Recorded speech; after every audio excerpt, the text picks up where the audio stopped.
Good morning and welcome to Kaiser Family Foundation's webcast series, U.S. Global Health Policy in Focus. We are coming to you live from our broadcast studio in Washington, D.C. I'm Jen Cates, Vice President at the Kaiser Family Foundation. In Focus brings you discussions and takes your questions on current issues and debates concerning the U.S. government's role in global health.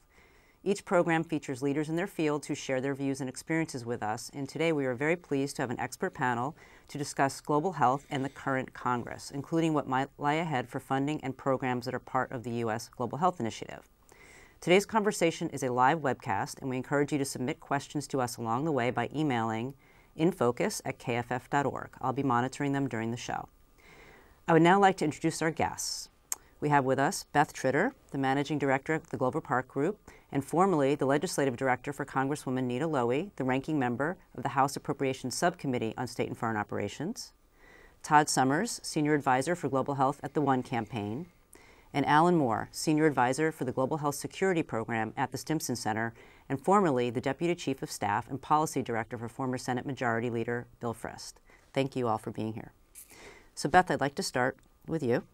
All of us who work in global health were anxiously awaiting for the outcome, as I think everyone in whatever field you work in, anxiously awaiting for the outcome of the budget negotiations and the averting the government shutdown. So what ended up happening? The budget deal happened, and how did global health do and foreign aid generally? Well, I think it's a good news, bad news situation, like most things. The good news is that foreign assistance overall was not disproportionately cut compared to other types of funding across the government.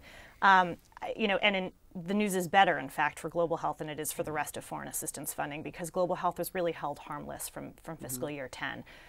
There were certain things that took a cut, family planning in particular, and there were actually very few things in the final bill that were specified. So really within the overall global health level, taking PEPFAR out of about $2.5 billion that was in the state foreign operations bill, the administration is going to have fairly broad discretion to choose how it wants to spend that money.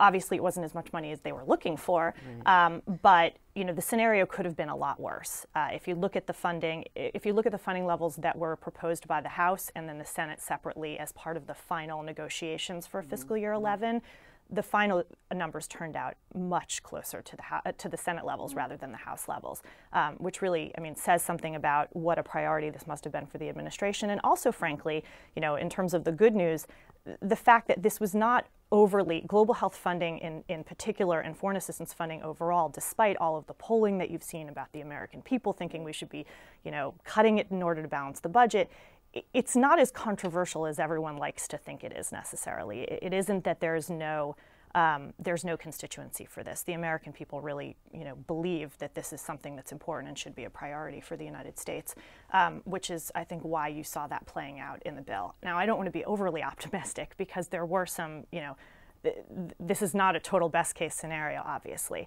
I think that going into fiscal year 12, the global health budget is not at a particular disadvantage, but the foreign assistance budget is at a disadvantage in general because the numbers were low. And I think that this administration came in with pretty big promises about what they were going to do, doubling foreign assistance spending, a $63 billion global health initiative.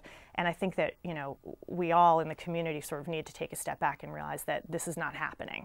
There's a new reality. We're operating under sort of a different set of circumstances. And so what we thought would happen maybe 2 years ago, where we thought we would be 5 years from then, is not going to be the case. So just to recap the sort of good news, bad news, on the one hand, the good news is global health was not disproportionately affected relative to other programs. In fact, it did fairly well. The bad news is that the final levels are at around fiscal year 10. So for the current year, it's at last year's, essentially, levels. So that's always a challenge for all programs. And you raised the sort of general issue that I'd love to hear everyone's thoughts on sort of the current climate on the Hill and just Congress. And there's been so many changes in the Congress, and thinking about the current configuration of the Congress and what that might mean for global health. Clearly the budget and the outcome of the budget is one clear example. As you said, it wasn't, Congress actually ended up not disproportionately cutting global health, although there was some bumps along the way. But I don't know if anyone wants to take that on and talk about where we are. Well, it was interesting because I think that we really did well in not doing badly. So, you know, that's kind of the good news, bad news story. It would have been really hard to start FY12 having really gone backwards in fiscal year 11, because then you'd be asking for percentage increases that would be politically quite challenging. I think the other thing to remember is that in the shift that happened in the House, and certainly a lot of changes in the Senate, even though it didn't shift in terms of majority party, we lost a lot of champions and a lot of people that were familiar with the accounts and really had over the years gotten quite close to understanding them and being supportive of them and could often answer questions from colleagues. And we lost a lot of those people, meaning, you know, when it got to the closed door conversations around what to fund, what programs were good, which weren't working, you had a lot of people who had very little familiarity with them and had little time to come up to speed on particulars when you're dealing with such a massive change. So I think in that sense, we're also pleased to see a number of relatively new folks in both the House and the Senate step up in terms of leadership and in support of foreign assistance, and really try to debunk some of the mythology about how much it is and whether or not it actually has impact. So there was also some good news there. We're obviously seeking to build more relationships. There's a lot of work to try to get staff and members to Africa and to other places where they can really kind of viscerally understand what it is that we're talking about. That work is a little more challenging over the last couple of years because a lot of the travel rules have become tighter and tighter.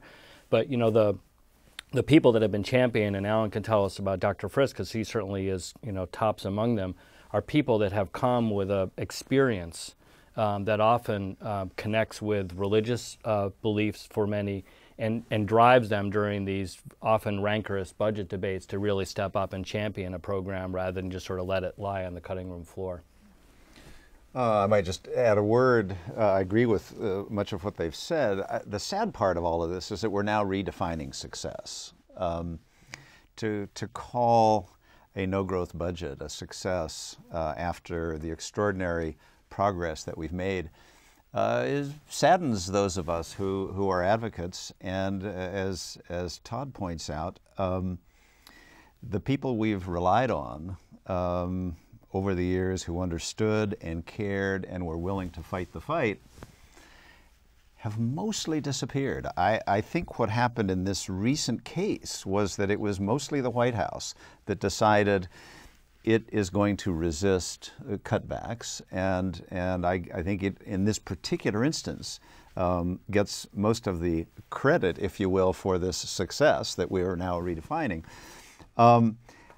I don't share Beth's notion of where the public is on this, and we may talk further about that. I think the public is fickle. On the one hand, they're supportive of the idea.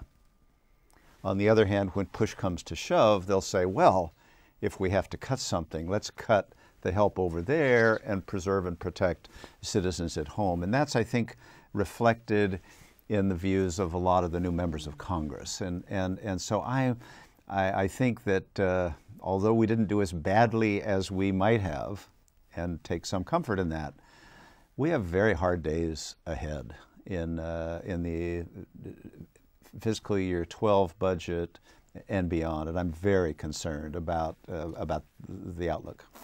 Let me ask you a question about that, the redefining of success. How much of that is specific to global health versus the larger environment in which we, you know, the economic crisis, the global economic crisis, which really affected the entire budget landscape in ways that I would say in the last, 5 years ago, we were having a very different discussion. And so how much of it is really those broader things at play versus maybe changes in the Congress? There's no question that the deficit situation has changed everything. If you just think about the last 6 months, the Democrats in the Congress made a conscious decision last fall not to push forward with a budget for the current fiscal year, the year that started last October 1st, thinking that they could get it done either in December or then earlier in the year. After the elections and the outcome of the elections, suddenly that turned out to be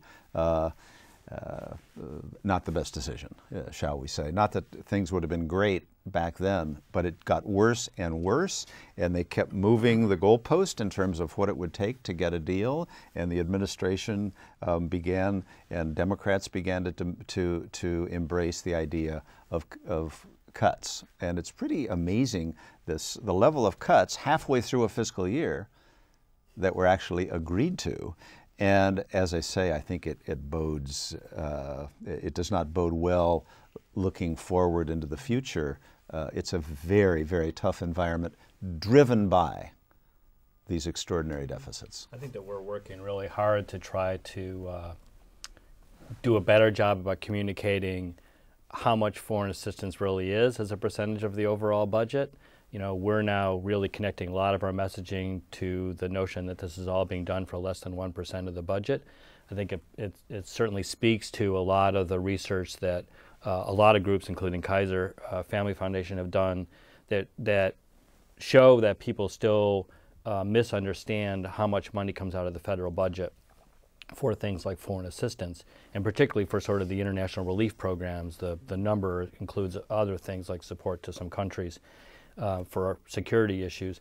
I think that if we do a better job about helping to communicate to people that this is actually such a small percentage of the budget and has such real and demonstrable and important impact on the very poorest people of the world, that we can still do a good job of kind of excusing this from the broader discussions around how to solve the deficit, because there's no one who's credible in this discussion who thinks that any significant changes, even the elimination of foreign assistance, is going to make a drop of difference in solving the U.S. Budget woes. I mean, to answer your question, I don't think this is about global health at all. I don't really think this is about foreign assistance. I mean, I think it's all forces that are sort of completely beyond that debate. And what it means is that the community really has to sort of, retrench is the wrong word, but take a step back and think, okay, how do we used to be able to message this in an environment of plenty and talk about why it was important to be doing these things when we had the money to spend. Now we have to make a sharper case. We have to do a better job than we did before. And I'm not, you know, maybe better is the wrong word, maybe different job than we did before. And also, you know, it's not necessarily just that the champions have left or aren't there anymore. It's that, you know, advocacy in education is about constantly renewing the bench of people who are educated and committed to these issues. And I think that, you know, folks came in with this election. There are a huge number of new members of Congress. I think I've heard, you know, Mark Green says a lot that half the people who voted for PEPFAR in the Senate are gone, and then half in the House as well. So what it really is, it's a couple years of rebuilding that need to be done. It's not necessarily that these folks who've come in don't get why this is important or fundamentally don't believe we should be doing it. It's that they've never encountered the issues before. And so it's up to us to be really smart about how we introduce it, to make sure that we're going in with the right messages, to make sure that we're going in with the right messengers. You know, honestly, I think that what's at play here really is a much larger question. It's not necessarily about global health or global development. It's about national security and what encompasses national security. And I think as part of we can talk about it a little later if you want to, but the FY12 debate really has sort of thrown into very stark relief where that debate is right now. And right now, I don't think it's trending in our direction. Can you say a little bit more about the national security Sure. argument? And it's been used in different ways over the years that have benefited global health. And I think it is shifting. Right. I think the national security argument has always been sort of a double-edged sword, because on the one hand, it's been a bitter pill for some people to swallow who think, you know, this is really, there are moral reasons why we should be doing this. It shouldn't have anything to do with our own interest. It's in our interest to help people who are poor and hungry and you know, suffering around the world. But I think that what you've seen in the last few years is more and more people have embraced the notion that foreign assistance overall, but also the more humanitarian aspects of foreign assistance like global health are a national security priority, that it's in the United States' best interest to have stable, healthy, prosperous societies around the world. I think that there are many in the community who are uncomfortable with that and think that sometimes it goes too far, because what it allows is it could allow folks who are not necessarily on the side of global health to pick apart the international affairs budget and our foreign assistance and say, well, this is national security related and this isn't national security related. And I think that what we've seen as part of the fiscal year 12 process is that the administration really laid out to Congress in its budget request what was for frontline states and what was for the so-called core or enduring accounts. And in many ways, Chairman Ryan sort of took the bait and he said, okay, great. If this is how you're going to lay it out, then in my budget resolution, I'm going to give you everything you asked for the, more hard national security frontline states, but I'm cutting the rest of it by $20 billion. And that is, I think, really where we have the most work to do, which is to sort of unify the perception of this budget as a national security priority. Interesting. It probably makes sense to be thinking these things a little bit more as a collection of benefits rather than thinking that you're going to have a message or an argumentation that's going to work universally. I think as we deal with the diversity of different views on this, it's actually quite helpful to have different kinds of arguments that work for different kinds of people. So some people respond quite well to a religious argument, some people to a moral argument, some people to a national security argument. So rather than thinking that one of those is going to solve the problem, in fact, the benefit of global health investments is that actually you get all of those things at the same time. And so I think what is true is that the demand for evidence is certainly growing. I think that there is certainly more expectation that you come with facts demonstrating that the investments that are being asked of taxpayers and of politicians actually correspond to the real health outcomes that you're claiming you're getting. I think we have some work to do there. We also have seen that the support, and I think Alan's right about this, even those that are supportive, that support can be cracked pretty easily. We've seen kind of the allegations of theft in some countries receiving Global Fund monies, and there's a news story about the theft of malaria drugs from Global Fund grantees. Gavi, the Global Alliance for Vaccines and Immunization, has had some issues. Those are they're unacceptable, they're awful, they're demoralizing, but they're, some of the challenges you face when you're trying to deal with the poorest people in the world that are living in countries with quite weak infrastructures. And they're not unique to the developing world. You can open your paper and find money that leaks out of banks and drugs that leak out of pharmacies right here in the U.S. So, we have quite a bit of work to do to help people respond to those things appropriately, but the reaction is really fast because I think people, the support that we have with a lot of people is pretty tenuous. I think that we tried before to make a national security case. Remember, former Vice President Gore actually led a national security effort within the United Nations. The Security Council had one of the first ever session on a health issue as a security issue. And I think that had some traction, but it was surprising and didn't have a lot of traction. I think for a lot of people, it's still a couple steps between people being sick, states being at risk because of a volatile population, and then the security interests of the U.S. being somehow threatened. Those multiple steps can be hard for a lot of people to understand, and the evidence that connects those steps can be a little difficult to gather. Yeah, actually, I think one of the things that's interesting about that, from our surveys of the American public, because I think there's a difference between the arguments that might work with the public and work on the Hill, or in the administration. But we see the public has, strong support for global health, except as you alluded to, when push comes to shove, if it's going to affect their pocket, the support goes down. When you run by different arguments, the national security argument doesn't play very high. It's not that it doesn't play at all, but it doesn't play very high, I think, because of that disconnect. What plays the highest is it's the right thing to do. So people kind of get that moral argument. They also seem to get that it does well for the U.S., how we're viewed. But I think where the challenge comes, and you were talking about this, is when the decision was made on the budgeting side. Let's keep what we're going to protect the national security budget, or things that are involved national security and everything else. Where does global health, that almost defines that discussion. So I think it is a real challenge going forward in that regard. And national security messaging, you talk to folks up on the Hill and staffers routinely say, well, if you're going to make a pitch to my boss, you need to make a pitch around national security. But that's not, and I think the perception is that that's the kernel that they need in order to justify this to constituents. And then you go and look at all the public polling and the constituents don't buy it really, which means that I think we as a community just have a lot of work to do to figure out how you how you bridge those two things. It's sort of, they're going in two different directions. And you get some members who are like, well, for me, I get it because for me, I know it's the right thing to do, but for my colleagues, I need the national security argument. So, yeah. Alan, you look like you. Well, I think Todd got it right when he said that every argument has a following and no argument works for everyone. I think the public does relate and react to the notion of helping others. America's been a very generous society. We are the big donors of the world. We also tire. We get compassion fatigue. And after a period of time, we start wondering what's the next crisis that we can respond to. Having said that, with something like AIDS that the American public understands, we've had a long willingness to continue to help. But everything has its limits. And when we're in a budget-constrained environment, people are looking at what's going on at the margin.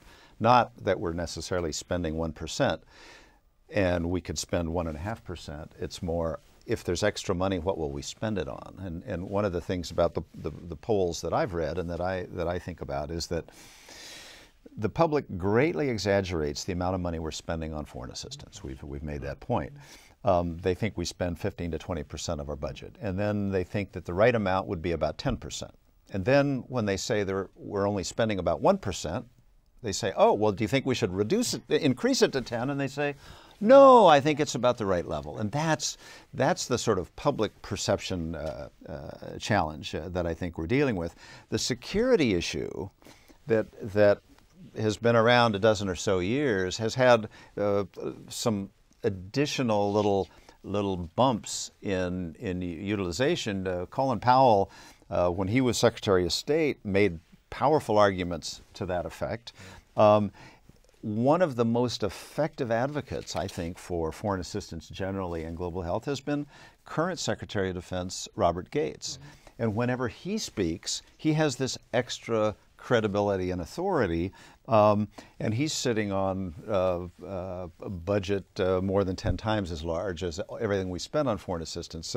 And I think his speaking out is really helpful in the broadest context, but helpful, again, at the margins. It's not as though we're going to have, at least for the time being, while the budget deficit and concerns over it dominate, I don't see sharp increases. We're sadly, I think, in a time of holding our own, maybe small increases, and trying to avoid controversy. And there are some controversial issues that we're going to get to those in a minute that dominate. I completely agree about, having Secretary Gates as a validator and a voice and an advocate is very important. I think that there's a limit to that, though, and I think that that's really what we're seeing playing out in this FY12 process, which is that it's wonderful to have the Secretary of Defense as the biggest cheerleader for the international affairs budget, but ultimately he's the Secretary of Defense, and he has a certain interest in there being certain kinds of funding in the international affairs budget, and I think that generally, you've got sort of his broad messages, but when they filter down, ultimately the message that's heard by people is what's really important is that civilian agencies are backing up the military in hot spots like Afghanistan and Pakistan. What's not being heard is, the Global Health Initiative is really important to our national security. And so we need to do, I think that that as some of these voices that have serious military street cred have emerged over the last few years, it's been the tendency of the community to say, great, we're so glad to have these validators on board, we're so glad to have these new voices, but we need to do a better job of taking what they're saying and translating it into what we want said, because otherwise the message gets lost there. And you end up with a situation, I think, where we're in now, where there's a serious debate going on over whether, we thought, probably 2 years ago, if you had asked, is there a consensus that this is important to national security, everyone would have said, yeah, absolutely. What we've seen now is there isn't. There's still a debate going on when we might have thought the debate was closed. We've actually had several questions come in the last couple of days and then just now around the budget and health funding and fiscal year 12.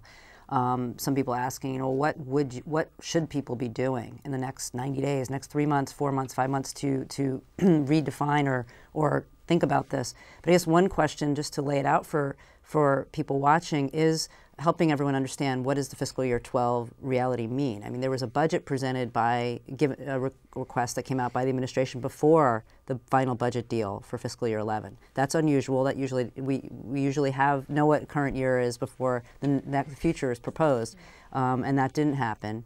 And so now we're at a situation where we have essentially last year's levels and a budget request over here. So what does that really mean? And then we have Ryan's budget.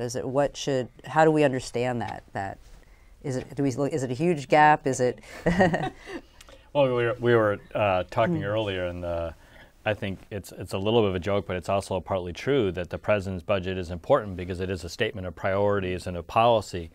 But in many ways, given the budget environment, it's probably best seen as the high watermark for a lot of accounts rather than what's going to really be dictating, the conversation that's going to happen on the Hill. It seems certainly likely that Congress is going to start its own conversation almost de novo. There will obviously be a look to what was in the administration's budget, but it doesn't seem these days that the old practice of taking the president's budget and tweaking it is as much the case as kind of starting afresh with your own. In that sense, I think global health did relatively well. I think that the administration was supportive. I think that there's continued support behind the Global Health Initiative. There's broader support for other parts of foreign assistance which actually have a clear impact on global health. So global health is part of a broader set of budget lines which are critical to health. We saw some leadership in that area. What that's going to do in terms of congressional support, who knows? I mean, these are the experts. Well,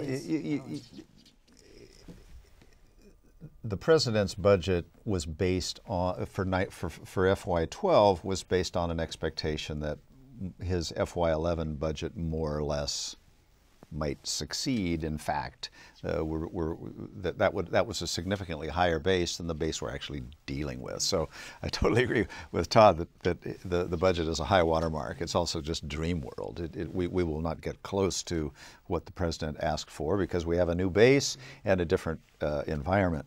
You asked what can folks do in this very difficult environment. You're going to tell them to join the One campaign, right? Well, absolutely, they should join the One campaign. But there's an important group of players that we've not yet mentioned, and they were really important throughout the administration of President Bush.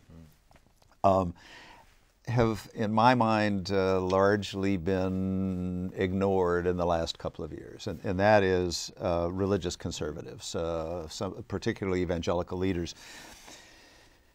They were really important in the first decade of this millennium when so much was changing and so much was happening, when PEPFAR was created, when the President's Malaria Initiative was created.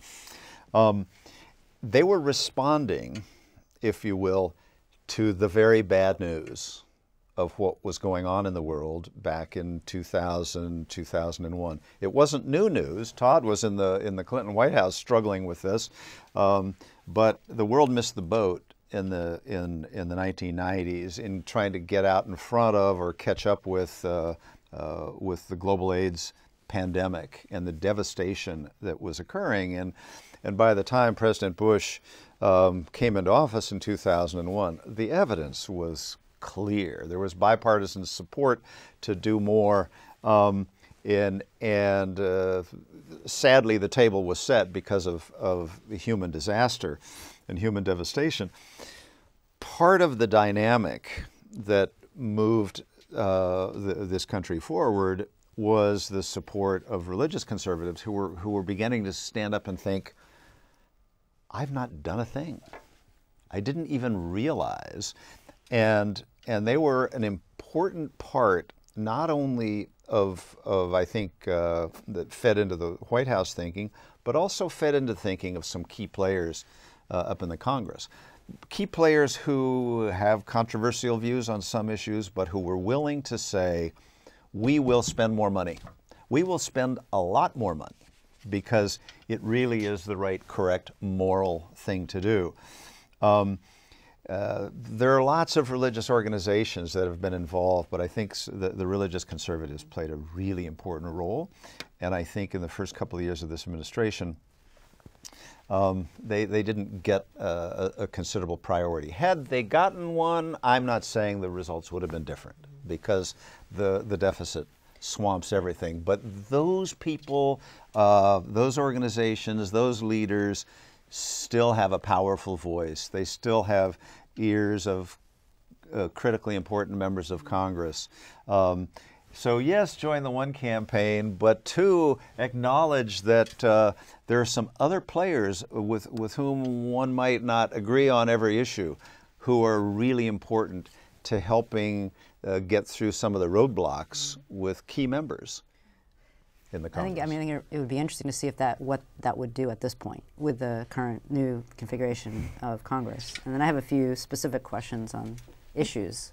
Yeah, I think that, I think that, can you build something? Can you build momentum like that in the next 3 months? Probably not. But I fully agree with Alan in terms of the need to bring in new voices, and also really the need it's just to re-energize. I think, you talked about compassion fatigue, and I think that it's really true, right? We've been at this for over 10 years now, I guess, in terms of major increases and, really sort of energizing the U.S. commitment to global health and development.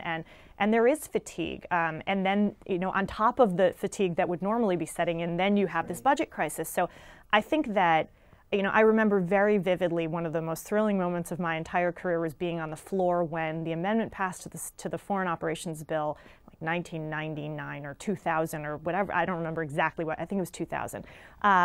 That provided $200-something million in debt relief. And it was the hugest victory of this Jubilee 2000 campaign.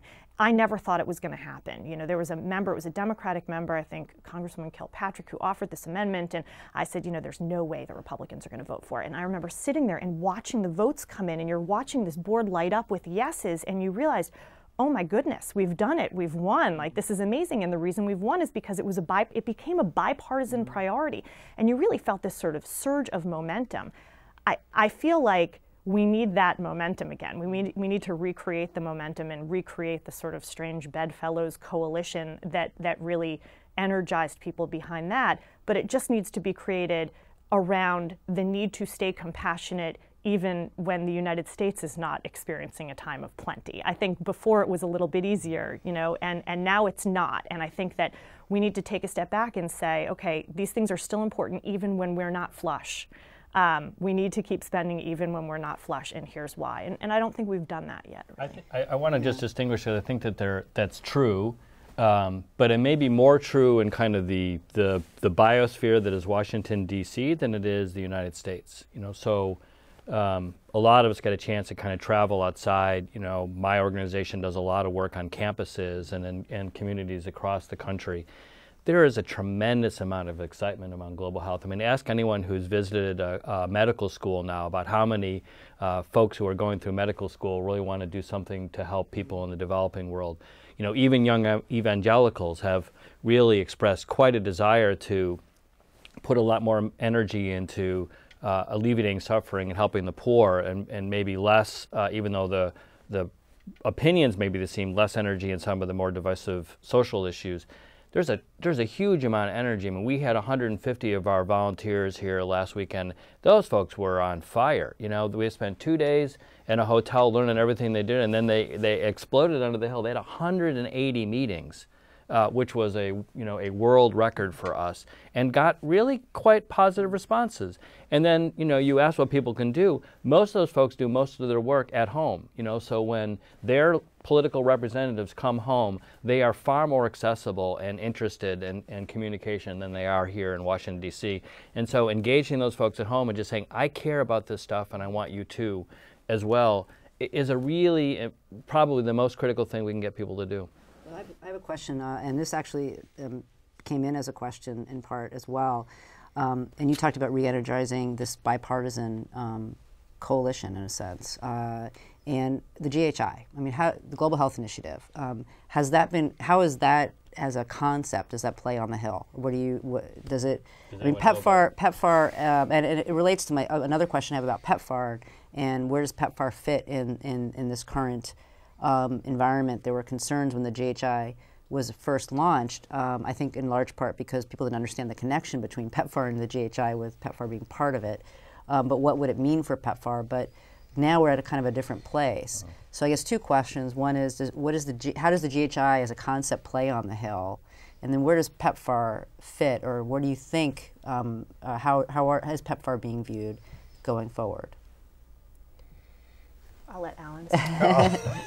Well, I think the administration early on made a sincere effort to try to figure out how to put its own stamp on global health activity.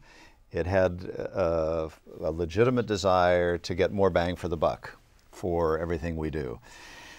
And it created this monster of an enterprise to try to figure out what a global health initiative would be. Up front, they announced a number, $63 billion over 6 years, which sounded big, but was not, it represented virtually no growth over the path that it appeared that we were on, because we had recently reauthorized the PEPFAR bill, and that was $48 billion for AIDS, TB, and malaria. They tacked on a year and they added other global health spending. So there was kind of a no growth, but we'll squeeze more benefits out budget. They didn't consult the Congress. The Congress showed little interest. And it took them a very, very long time to define what they meant. And when they finally came forward with something, it disappointed a lot of the advocates. So nobody disagreed with the objectives. Nobody disagreed with the notion that we could do more, that we could coordinate better, we could build a platform and be more comprehensive. We could work on sustainability and health systems and health workers. But those activities were already underway, and I think a large part of what PEPFAR reauthorization talked about. PEPFAR reauthorization and PEPFAR in particularly the 15 focus countries where its resources were concentrated was already beginning to build such platforms. And there was nothing wrong with the ideas behind GHI, but I think we lost some time in general. And two, I think the biggest mistake was not getting any significant congressional buy-in from it that was sustained and meaningful. And so now you have a feeling in the Hill, as I understand it, and these guys have their own links to the Congress as well, but it's kind of a ho-hum. There wasn't that much there. We don't have a strong vested interest in it. So at a time when the economy was beginning to dominate all these issues, this good faith effort didn't produce what people were hoping. So I don't mean to be overly critical. We talked about it a couple of years ago, I think, in this very room, and some of those concerns were expressed at the time, and they seem to have been borne out. I think they're making some efforts. I think Lois Quam has come in as sort of the new director of the Global Health Initiative. She's sitting at the State Department. She reports directly to the Secretary of State. That's a good step. I think the original vision of having 3 leaders, one at AID, one at State, and one at CDC, was a bit of a challenge to actually figure out how to move the thing forward. So there's been, some good movement there. They now have a website. They're trying to increase their communication about what's happening. I think the original vision, though, is kind of, as Alan said, still to be determined if it's actually taking place. It wasn't as much about the money, it was about how the money was going to be spent and about bringing coherence to the different things that the government was doing. So it wasn't necessarily about expanding greatly one thing or another, it was about bringing them together and part of a more coherent package that worked better for countries and for people than the current kind of stovepipe way that we're doing things right now. I think a lot of us still share the vision of GHI. I think a lot of us are still waiting to see whether or not it's happening. The worry, frankly, is that they put it out there as sort of the big vision and haven't necessarily backed it up with evidence that it's actually effective. That could damage the whole concept that is behind GHI, not just the kind of the slogan or the name, but the thought that actually we could do a better job.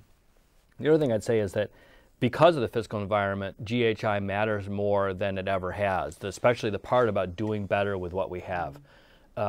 We are clearly not going to be getting the kind of increases we had, and yet the need that remains is substantial. We've done great in getting people on AIDS treatment. There are a whole lot more people who still are waiting in line. We're doing great around malaria, huge strides. The U.S. President's Malaria Initiative has been fantastic. The Global Fund is out there with a lot of resources. We're seeing malaria go down in communities like we've never seen, but that doesn't mean you walk away. Bed nets that were given a few years ago need to get replaced. Kids that get malaria still need to get shots. You still got to spray to keep mosquitoes down. That requires a flow of funding and an increase as we get better and cover more people. So I think GHI still calls on us to do a better job around efficiency, coherence, trying to help moms figure out how to get all their services in one place, and it also means kind of making the investment case to taxpayers and to politicians that the $63 billion they asked for is $63 billion will be well spent. So we have a lot to do to push the administration to be even better about communicating what it is already doing, the success of Global Fund and Gavi and other things, and the bilateral programs. But we also have to be pushing them to make that case to the Hill better, because I fear that the potential of kind of leaving it out there without a lot of support gives global health a black eye. Thinking about the earlier days of GHI, I think as people would ask folks in the administration who are involved in the planning, what's this all about? What are you trying to do? Why? I think what may have happened is there were some, in my judgment, exaggerated criticisms of what we were already doing. The criticisms stuck. The new vision never emerged. So you're kind of left with the criticisms, and that was certainly not the intention. But I think that may have been an unfortunate byproduct of their lack of a clear vision on where they were going. And in trying to defend what they were doing, there was a natural tendency to sort of exaggerate some of the criticisms, not acknowledge that some of what they were trying to achieve was already happening, particularly in PEPFAR countries. So having said that, I do agree, we're going down the GHI road. We need to make it work. We need to, and no one would argue the notion that we should maximize our outputs for our investment. And it's that fact, which I'll just shift slightly. We haven't talked that much about the Global Fund. Todd, who's a true expert on the Global Fund and has sat on the board, a lot of us are fans and supporters of the Global Fund. But in the Congress, some of the key players who we're going to rely on for global health spending are either don't like the Global Fund, are detractors of the Global Fund, or would say, PEPFAR versus the Global Fund, I will go with PEPFAR, thank you very much. It's under American control, it's bigger, we can really hold our people accountable. The Global Fund is a multilateral, and we don't like everything they do, and it's not just the U.S. as a donor, other major donors also pick apart the Global Fund. I really feel sorry for these people because there's some terrific people at the Global Fund, and I like what it is that they're doing. But in the current political environment, if it's PEPFAR versus the Global Fund in the Congress, PEPFAR wins, Global Fund loses. And so we don't need to spend too much time on the Global Fund, but that's a dynamic. I think that's important, and one of the issues, and I wanted to kind of get at some of the issues, and I think what's challenging, a lot of the issues play out in terms of funding, but there are issues and controversies or differences of opinion, and one is around multilateral, bilateral. And I think on the one hand, you have the arguments that you were saying that some on the Hill are making around where we can control our investments, corruption, whether it's founded or justified to believe that or not, and all of those things. But the flip side being we can't do it alone. These are key parts of our response, and we're kind of caught in the middle of that. I'm just it's Global Fund is probably where it plays out most starkly, but there's other examples of that. and we can probably get into those a little bit too. There's, what are we going to do around Gavi going forward, UNFPA funding. I mean, there's a lot of issues around this that have to do with the issues behind support. Yeah, you have to start a lot of conversations with unwinding perceptions or misperceptions, rather than starting, fresh with either a positive sense of what's going on or at least even a clean slate. So sometimes the press stories, which are usually, a little bit off of center, can really introduce an organization or a concept to people in a way that's quite negative. So, we've had to spend a lot of time working backwards and say, well, look, wouldn't it be great if we had an organization that pooled all the donor resources and allowed that buying power to get discounted vaccines to help a lot of children in the developing world avoid a lifetime of disease or potential early death? Everyone says, oh yeah, that's great. And then you talk about Gavi, this multilateral international finance institution based in Geneva, and their eyes kind of gloss over. So, we have a bit of work to do to help people understand some things. There's also, underlying some of this, there is clearly a resurgence of concern around United Nations organizations and multilateralism in general. And what we don't want to do is to somehow say, well, we're different, therefore better, or to somehow excuse the anti-UN rhetoric. But it is the case that the Global Fund and Gavi are not UN institutions. They're independent foundations. And sometimes it helps to be able to show where there are advantages to that kind of a situation. I really think that we continue to have to work to get over this kind of pitting one thing against the other. I mean, we worked quite a bit of time to kind of say that HIV prevention and treatment were not somehow in tension with one another, but in fact were synergistic. And I think now that we know that having someone who's on AIDS treatment successfully can really have a strong prevention benefit because the likelihood of their transmitting to someone else goes down substantially, that just shows in a quite medical way that prevention and treatment are together. I think the same thing is true of a multilateral and a bilateral approach. PEPFAR has been a phenomenal success. Americans should just be thrilled that their money has been used so effectively to help so many people.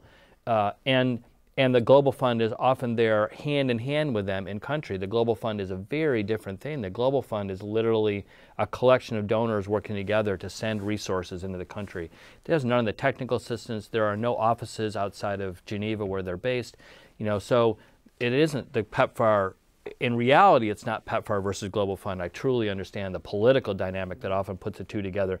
But we have to do a better job of understanding that if we do it right, PEPFAR can be where we build local capacity and we really invest with the huge technical capacities of the U.S. government to help a country be in a place where the Global Fund, which is just more of a financing instrument, can be taking out the U.S. PEPFAR support. And I think Eric Goosby, the head of the PEPFAR program, has really talked about that transition where we sort of wind down some of the intensive technical support that PEPFAR brings, wind up with the country support they get from the Global Fund and their own resources, and move on to other places where the U.S. is more needed. I mean, I think that there are a couple different things that we need to keep in mind. Obviously, the notion of multilaterals, there are some people who are always going to be uncomfortable with it, and there are some things that are just very difficult to overcome, and anti-UN sentiment is running very high in Congress right now. I mean, that's, and I think, as you said, even if the fund and Gavi aren't UN agencies, sometimes they're all sort of lumped all together. I think that that the administration needs to start to think about how it wants to frame our multilateral engagement, particularly with respect to foreign assistance, and frame it in the context of getting more out of the resources that we have. So how do our contributions to multilaterals leverage other people's contributions and make more money available than there would be if we were doing things all by ourselves? I think that tapping into the notion right now that we shouldn't be doing this all alone, that we need to share the burdens a lot more equitably, is something that it hasn't been done to the extent that it should have been done. And I think as these new members of Congress particularly being educated, there's an appetite there's for a that. huge appetite for that. I think that what the administration has come out with in the global development policy that the president released in September was a commitment to doing foreign assistance that was much more pulled by countries than pushed by pulled by developing countries than pushed by donor countries. And I think that multilaterals, you've seen just the way the fund works with all the country coordinating mechanisms, and the way that it works in the country in terms of building a stakeholder community around what they want to do with the funding. It's the kind of thing that we should be seeking to emulate. It's the kind of thing that we should be seeking to bolster with our support. And I think that these are concepts that will play very well with policymakers if they are made in a very strong way. Yeah, that's one of the things I was interested in. Is there an appetite in the current Congress to talk about and think more about coordination with their donors to leverage resources and impact? And I agree that conversation hasn't always happened, and it would be interesting to see, especially with emerging donors, because I know there's also concern about supporting emerging donors with multilateral funding, let's say from the Global Fund, like China. Well, if you don't have a Global Fund like Gavi that allows you to effectively capture those new sources and existing sources of resources, there are often no other channels for those countries to be partners with us. So the U.S. is unique in terms of the depth of its bilateral technical capacity. A number of its donor partners have some bilateral capacity, but a lot of them really have kind of a checkbook or nothing. And if we don't have the global funds and the Gavis, our ability to sort of attract resources as these economies grow, from the Koreas, the Brazils, even the Chinas, is really going to be more of a challenge. So, I think in some ways we still have to explain that what people articulate they want generically actually exists. We have to somehow connect the dots for people. You want shared effort, you want local control, you want to build capacity, you want hard performance-based assessments before the money flows. Those things are actually part of what we got. We just have to make sure people understand that is the Global Fund, that is Gavi. I think that we would all agree that multilaterals can work very well, but let's also accept the reality that most donor countries like the U.S. give most of their money bilaterally. And I think we have to be careful not to get involved in a side issue and be very realistic, especially during this period of time, that while we're trying to educate about the benefits of a multilateral approach, we're losing our money. There's a whole nother issue that's floating around out there that has not yet come up in this conversation, and it needs to, and that is abortion and abortion politics and the fight over family planning that we saw play out in this recent issue, the recent final accommodation of FY11 spending, where suddenly the funding of Planned Parenthood here in the U.S. emerged as a hang-up issue.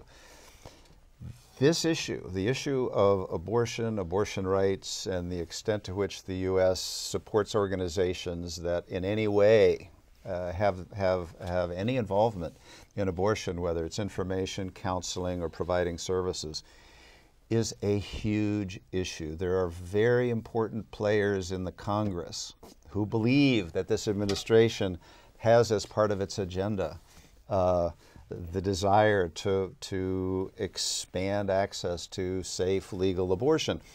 I'm not arguing the case. I am saying that there are major players who believe that objective underlies some of what this administration is all about. And while that issue is out there, during this time of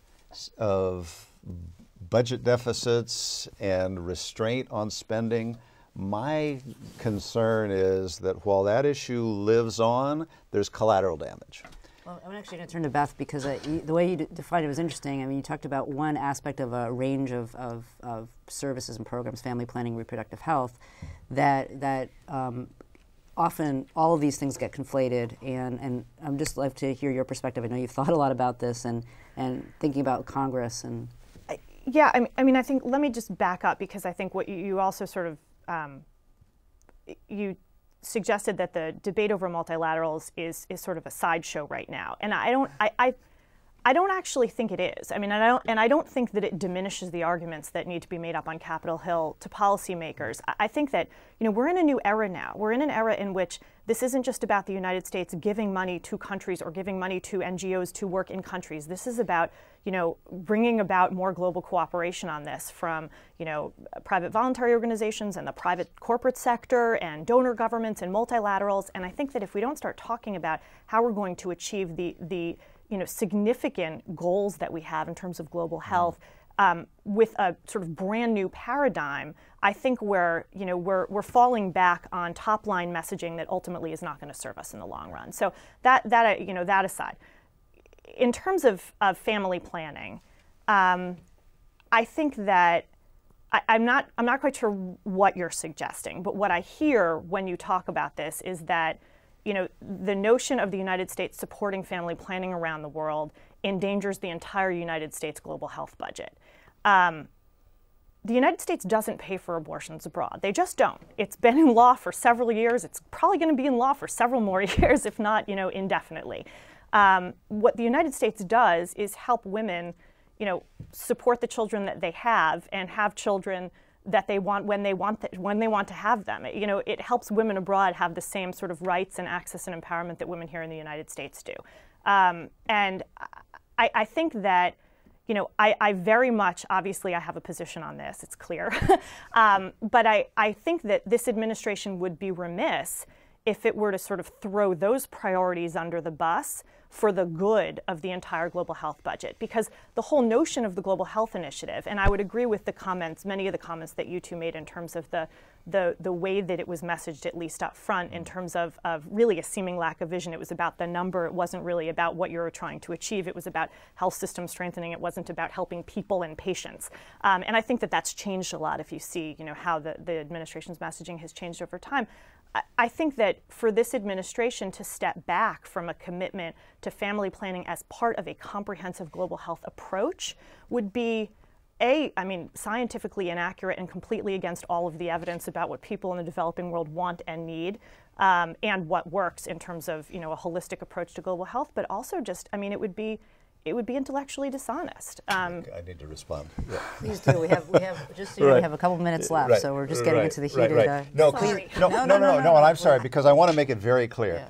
I am a huge supporter and proponent of family planning, of education, of providing contraceptive commodities and options and opportunities. I think there's a consensus in this country that supports that. Most women in America, most couples, use contraceptives, have used it, and support it. And I hate it when the family planning piece was the only thing that got reduced in this final solution. Family planning moved along with very little growth over the last decade.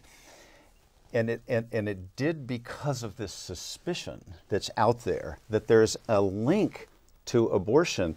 It is true we don't fund abortions, but whether we're talking about the overseas policy of Mexico City that prevents U.S. contractors from even being able to talk about abortion or abortion counseling, or here in the U.S. with Planned Parenthood, that connection, however tenuous, and we could argue that and we won't today, however tenuous, distorts and muddies up the water and undermines this broad consensus for family planning services, which I fully embrace and support. And I'd love us to spend over $1 billion or more.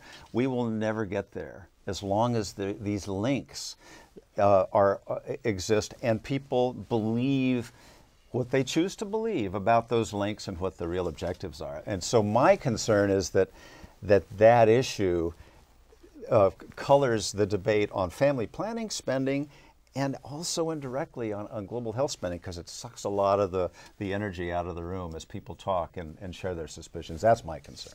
Thank you. I would just say I would connect some of that challenge with the multilateral challenge. It's about how it's framed, these are complex issues. It's not usually how I would say the conversation always is able to happen in the midst of budget negotiations or policy issues. But I think they both share that how you frame it and understanding the consensus is hard. That takes a lot of energy and isn't often able to be done at the moment. But it sounds like interesting how so much here is language, and how certain phrases become so energized politically, well beyond the point where what they actually technically mean is long lost. You know, we started with actually talking about reproductive health services, and for some that includes access to safe abortion services, but technically speaking it's a whole range of services, you know, that most people would, as you said, there's probably strong consensus in supporting, you know, having moms get in to see somebody in the health field before they deliver, during delivery, after delivery, you know, a whole bunch of services that are the collateral damage of this discussion. So we lost reproductive health, and then people kind of fell back to family planning, and now I fear family planning has been lost, even though, as you said, I think what it actually means, you know, so we have to figure out how to do that. I think foreign aid in some ways has kind of lost. When you talk to people about foreign aid, they have one reaction. If you talk about helping people with AIDS treatment or vaccinating babies, they have quite a different. So we really have to, I think, do a better job, maybe with some people who are expert in this, understanding some of this language and figuring out in some ways how to overcome or unwind some of the ways that this language has been captured in a political debate and used, unfortunately, as kind of polarizing impact, and really get back to saying, you know, women should have access to a whole range of services that allow them health, and if they choose to have children, to do that in the most safe and effective way possible. And I think that most people, even people that are strong opponents of abortion services, would find quite a bit of support for the other services that are now kind of the collateral damage in this discussion. Can I just add one thing? And we're actually, this is great because we're really out of time, but I would love some final quick thoughts quickly on this. I mean, this is, I think that this is what we were talking about a little bit before in terms of the national security messaging, and how there's a dichotomy between what works with policymakers and what works with the American people. And, you know, what I've seen, at least from polling that I've seen fairly recently, is that, you know, generally speaking, Americans have no idea what family planning is, but if you explain to them that it's about educating women about, you know, how to space and plan for their children, and you know, and providing them access to contraceptives, there's widespread support across, you know, all political parties and ethnic stripes and things like that. I mean, you know, people are sort of very broadly supportive of it. Yet it is such a hot button issue among policymakers, and I think that, you know, just like with multilaterals, just like with sort of the overall budget, we need to be finding new ways to talk about these things, not to put ourselves in a box where we take things off the table or throw things under the bus, but where we really make a better, broader argument for the full range of things that the United States should be supporting. Agree. And, you know, This the is your last thing last is, word. sorry, but these things all interconnect, you know, so we talk a lot about the importance of preventing mother-to-child transmission of HIV. You know, we campaigned quite a bit on it. We had a huge positive reaction. People really get behind the idea that moms who are living with HIV should be given the drugs that virtually eliminate the risk of their passing it on to their children. And yet, you know, the most effective way to prevent that in the first place is to help her not have children that she doesn't want to have, and that's contraception. And so you end up, in some ways, paying for the more costly effort later on, because the earlier options, which are more effective, are foreclosed because of a political debate. It's very hard when you have friends in Europe to explain all this. So I spend some time trying to help them understand why we have such a hard time talking about reproductive health and family planning in the U.S. Well, I think what you're all telling me is that we need to continue this conversation with another In Focus that gets at some of these issues, because they're very complicated, and I think we're really just touching on so many critical ones. But I want to thank all of you for sharing your views on Congress and global health and kind of what to think about going forward. It's been really very informative, and hopefully for everyone watching as well. And I'd like to thank everyone for all of your questions and for watching us today. On our website, globalhealth.kff.org, you'll find additional resources on today's In Focus, and we encourage you to share the video and transcript with your own audiences. We also hope that you will join us for future webcasts of U.S. global health policy in focus. I'm Jen Cates of the Kaiser Family Foundation. Thank you.